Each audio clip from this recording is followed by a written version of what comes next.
역대상 16장 말씀입니다.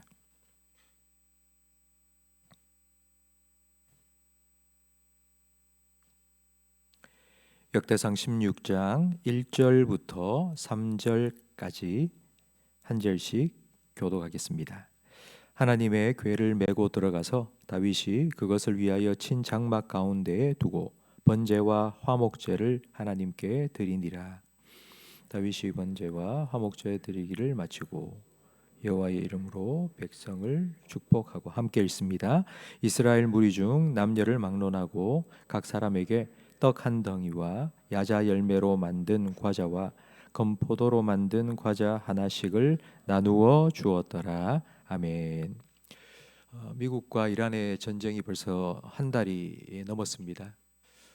계속되는 미국과 이란과의 전쟁 때문에 이 호르무즈 해협이 봉쇄가 되고 전 세계 경제가 지금 많이 어려워지고 있습니다. 지금 미국 내에서도 이 전쟁에 반대하는 시위가 계속 일어나고 있는데 그 반전 시위는 결국 미국 대통령을 반대하는 시위로까지 번졌습니다. 지난 주말에 미국에서는 800만 명이 모여서 대통령을 반대하는 시위를 벌였는데 그들이 들고 나온 그 피켓에 보면 No King이라고 적혀 있었습니다.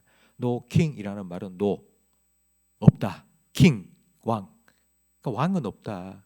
지금 시대가 어느 시대인데 왕처럼 절대 권력을 휘두르려고 하느냐? 이런 왕은 우리에게 필요 없다라고 하면서 시위를 했다고 합니다. 지금 이 시대에는 왕은 없습니다. 그러나 구약 시대에는 왕이 있었습니다. 그 왕은 절대 권력을 휘둘렀습니다. 나라의 모든 소유가 자기 것이었고 백성이 죽고 사는 것도 왕의 말 한마디에 달려 있었습니다. 그러니까 그 당시의 왕은 곧 신과도 같은 존재였습니다. 다윗이 이런 왕이 되었습니다.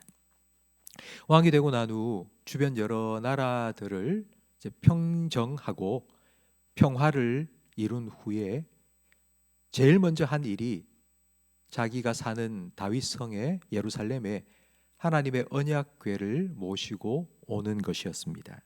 오늘 우리가 함께 읽은 본문 바로 앞 15장 29절 말씀에 보면 하나님의 언약궤가 성으로 들어올 때에 다윗은 춤을 추며 뛰놀았다고, 벌쩍벌쩍 뛰면서 즐거워했다고 기록되어 있습니다.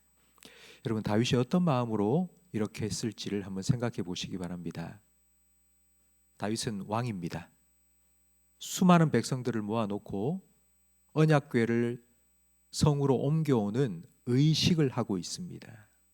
백성들 앞에서 백성들이 다 지켜보고 있는데 왕으로서의 채통을 지키고 근엄한 모습을 보여주어야 할 텐데 그렇게 하지 않았습니다. 왕이 아니라 하나님 앞에서 한 어린아이와 같이 기뻐하고 즐거워했습니다. 다윗은 사람들 앞에서 왕으로 선 것이 아니라 하나님 앞에서 예배자로 섰기 때문입니다. 다윗이 얼마나 기뻤으면 이렇게 껑충껑충 뛰면서 즐거워했을까요? 다윗은 왕이 되기 전 10여 년이 넘도록 광야 생활을 했습니다. 사울 왕이 자기를 찾아서 죽이려고 하니 하나님을 찬양하고 싶어도 숲을 속에 숨어서 목소리를 낮춰 부를 수밖에 없었습니다. 예루살렘에 와서 백성들과 함께 하나님께 제사도 드리고 예배도 하고 싶었지만 그럴 수 없었습니다. 그런데 이제 왕이 되고 하나님의 언약궤를 자기 옆으로 모시고 와서 그 하나님을 찬양할 수 있으니 얼마나 기쁘고 감격스러웠겠습니까? 성도 여러분, 다윗이 하나님의 언약궤를 자기 성으로 모시고 오면서 기뻐하고 즐거워했던 것처럼 이런 예배의 기쁨과 즐거움을 여러분도 꼭 한 번이라도 맛보시기를 간절히 바랍니다. 예배는 하나님과의 만남입니다. 우리가 하나님을 만난다는 것이 어떤 것인지를 생각해 보면 감히 우리가 어떻게 하나님을 만날 수 있겠습니까? 우리 같은 죄인이 어떻게 하나님을 가까이 하고 하나님께 나아와서 하나님을 만나고 하나님의 은혜를 구하고 그 은혜를 누릴 수 있겠습니까? 그러니 예배는 우리에게 큰 기쁨입니다. 하나님을 만나는 이 기쁨을 맛본 사람은 하나님과 조금 관계가 소원해지고 멀어져서 하나님을 예배하는 기쁨을 잃어버린다 싶으면 즉각적으로 압니다. 그래서 그 기쁨을 회복하기 위해서 다시 하나님을 찾고 하나님께로 돌아갑니다. 하나님을 예배하는 기쁨을 안다는 것이 왜 중요하냐면 그냥 예배를 드리는 그 시간에 하나님을 기쁨으로 예배해야 된다. 그래서 중요한 것이 아니라 그렇지 않는 하나님과 조금 멀어져서 그 기쁨을 잃어버린 그 순간에 내가 이 기쁨을 회복해야 되겠다. 다시 하나님께로 돌아가야 되겠다라는 마음을 품을 수 있기 때문입니다. 이렇게 하나님의 언약궤를 다윗성으로 모시고 와서 다윗이 준비한 장막 가운데 둔 후에 다윗은 번제와 화목제를 하나님께 드렸습니다. 번제는 제물을 다 불태워 드리는 제사인데 바로 속죄제입니다. 내가 죽어야 되는데 내 죄를 대신해서 이 양을 하나님께 번제로 드립니다. 이 속죄제는 하나님과 나의 깨어지고 막혀진 관계를 회복하기 위해 드리는 제사입니다. 그리고 화목제를 드렸습니다. 그렇게 회복된 관계가 더 깊어지기를 위해서 하나님과의 관계가 더 화목하게 되기를 바라는 마음으로 화목제를 드린 것입니다. 제사를 다 드린 후에 2절 말씀에 보니 다윗이 번제와 화목제 드리기를 마치고 여호와의 이름으로 백성에게 축복했습니다. 여호와의 이름으로 백성을 축복했다는 말은 내가 왕이니까 내가 너희들을 잘 다스릴게. 내가 너희들 잘 먹고 잘 살게 해줄게. 내가 전쟁에 승리해서 너희들 평안하게 살게 해줄게.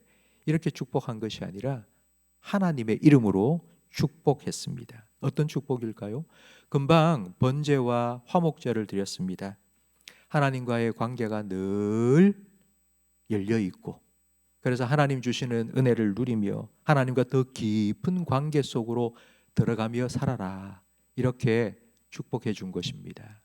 영혼이 잘 되는 축복을 해줄 것입니다. 하나님과 함께하는 기쁨, 내가 누리는 이 기쁨을 너희들도 좀 누리며 살라고 여호와의 이름으로 백성들을 축복해 준 것입니다. 그리고 3절 말씀해 보니 이스라엘 백성들에게 음식을 나누어 주었습니다. 모든 백성들이 하나님께 제사를 드린 후에 함께 모여서 그 음식을 나누어 먹으며 잔치가 벌어진 것입니다. 그 다윗의 기쁨이 정말 온 백성에게 전염되었습니다. 성도 여러분, 여러분은 예배를 생각하면 어떤 느낌이 드십니까? 우리 교회에 주일날 이렇게 예배 자리로 모여서 예배를 드린다. 그럼 아마 거의 대부분의 성도들은 예배 생각하면 뭔가 엄숙한 분위기를 아마 떠올리실 겁니다. 사실 성전에서 제사를 드릴 때도 양을 잡아서 내 죄를 대신하여서 양을 죽이고 하나님께 드리고 물론 맞습니다. 그러나 그렇게 화목제를 드린 후에 그 화목제물은 백성들이 다 나누어 먹었습니다. 그냥 죄를 사하는 속죄제사만 드린 것이 아니라 화목제사를 드리고 그 제물을 나누어 먹는 잔치도 이어진 것입니다. 여호와는 나의 목자시니 내게 부족함이 없으리로다. 다윗이 시편 23편에서 노래했는데 그 시편 23편 5절 말씀에 보면 하나님께서 내 원수의 목전에서 내게 잔치상을 차려주시고 기름을 내 머리에 부으셨으니 내 잔이 넘치나이다. 다윗이 생각하는 하나님, 그리고 하나님 앞에서 드리는 그 예배는 하나님께서 내게 잔치상을 차려주신 겁니다. 그리고 그 음식을 함께 나누어 먹고 하나님 안에서 서로 함께 기뻐하는 잔치였습니다.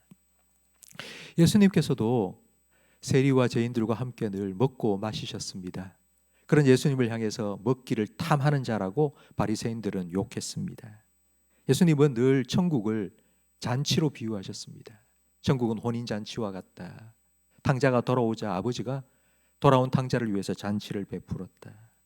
성도 여러분, 하나님을 만나고 하나님을 예배하는 것은 그 엄숙한 분위기만이 아니라 바로 하나님 안에서 하나님 때문에 하나님과 함께 기쁨을 누리는 것입니다. 예배는 나 혼자만 하나님 주시는 은혜를 받고 돌아가면 끝이 아닙니다. 하나님을 만나 하나님 베푸신 은혜를 받은 사람은 그 은혜가 그냥 나한테 딱 필요한 만큼만 주시는 것이 아니라 하나님은 풍성한 은혜를 우리에게 허락해 주시기 때문입니다. 하나님 주시는 은혜가 너무 크기 때문에 그 은혜가 아무리 주체를 하려 해도 할 수가 없는 겁니다. 자꾸 흘러가는 것입니다.